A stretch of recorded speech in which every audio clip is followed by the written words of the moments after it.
My topic is concept in Java.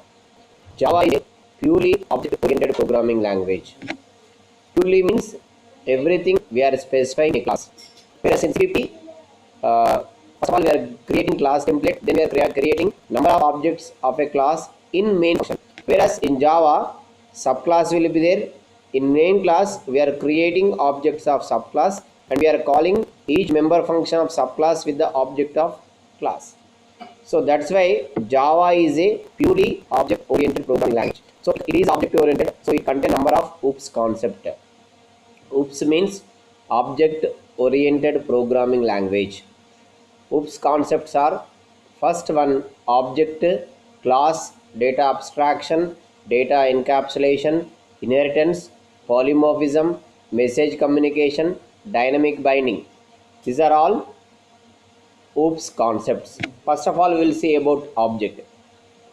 General, object is a runtime entity which having some properties called attributes.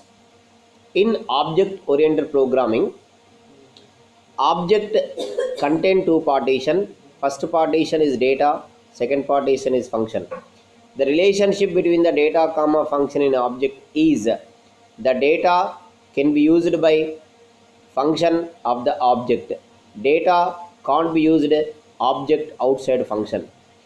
In C++ and Java, data represented in the form of object. So both programming languages are called as a object oriented programming languages. Example, if you take object, student object, I am taking data elements as a integer id, student name, m1, m3, m3 marks. In functions, I am taking as a member functions as a sum and average. The sum take data values m1, m2, m3, determine sum, average also. So the relationship between the data comma function in each object entity is the data can be used by function of that object. That is the relationship. The next one is class. Class means similar type of objects is called as a class. If you take fruit is a class name. What are the objects? Objects are fruits, mango, apple, banana, pineapple. These are objects of class fruit. So here in C in Java, similar type of objects is called as a class. Next one is data abstraction. Data abstraction means hiding. Data abstraction means private data can't be used by class outside function or object outside function. Data can be used by object function only. Data can't be accessed from object outside function. At that time, data will be hidden when you access object outside function. Hiding this data is called as a data abstraction. It means object data can be used by object function only. Object data can't be accessed from object outside function. This concept is called data abstraction. Next one is data encapsulation.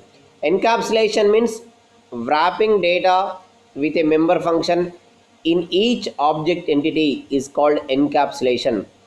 It means in an object there must be a data, there must be function. Data is there, function is not there, we can't use the data. Data is not there, function is there. Without data we can't use the function. So compulsory data will be combined with a function in each object entity is called data encapsulation. Next one is inheritance. In CPP Java, one of the powerful feature is reusability. It means reusing existing one or deriving new class from existing class is called as a inheritance. Inheritance, polymorphism are the powerful feature of Java which supports reusability. So inheritance, define inheritance means creating new class from existing one. we are using current class properties, they may be either data or member function, then we are building new class is called as inheritance. In CPP, there are 5 types of inheritance, whereas in Java, in CPP inheritance are single value, multi-value or multiple value, multi-level, hierarchical, hybrid. Java interface will be there. Interface is nothing but a multi-value. Multi-value means there are two classes, there is only one class. If there are two base classes are there, we are deriving new class from two or more than two base classes. That is in Java it is called as a interface. Interface is nothing but a multiple inheritance is called interface. Remaining single value, multi value, then multi level, multi value is interface, hierarchical, hybrid.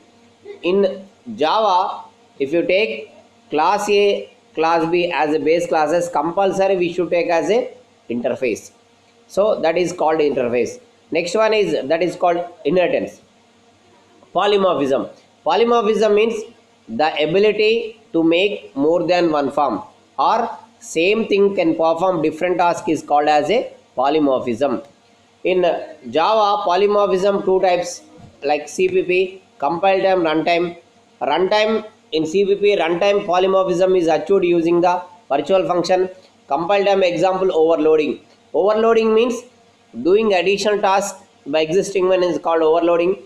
In CPP, function overloading, operator loading are there, but Java will not support operator overloading. Only function overloading will be supported. Function overloading called as a method overloading. Method overloading means method name will be same, passing arguments are different. Method name is same, but same method will perform different tasks if multiple arguments are there. That is called as a method overloading. Operator overloading will not support by Java. Okay. The last one is message communication. Message communication means data will be accessed only function of the object. Function to function, function to data of the object can be possible in Java. These are the OOPS concept of Java. Once again, OOPS concepts are object, class, data abstraction, data encapsulation, inheritance, polymorphism, message communication. Okay. Thank you.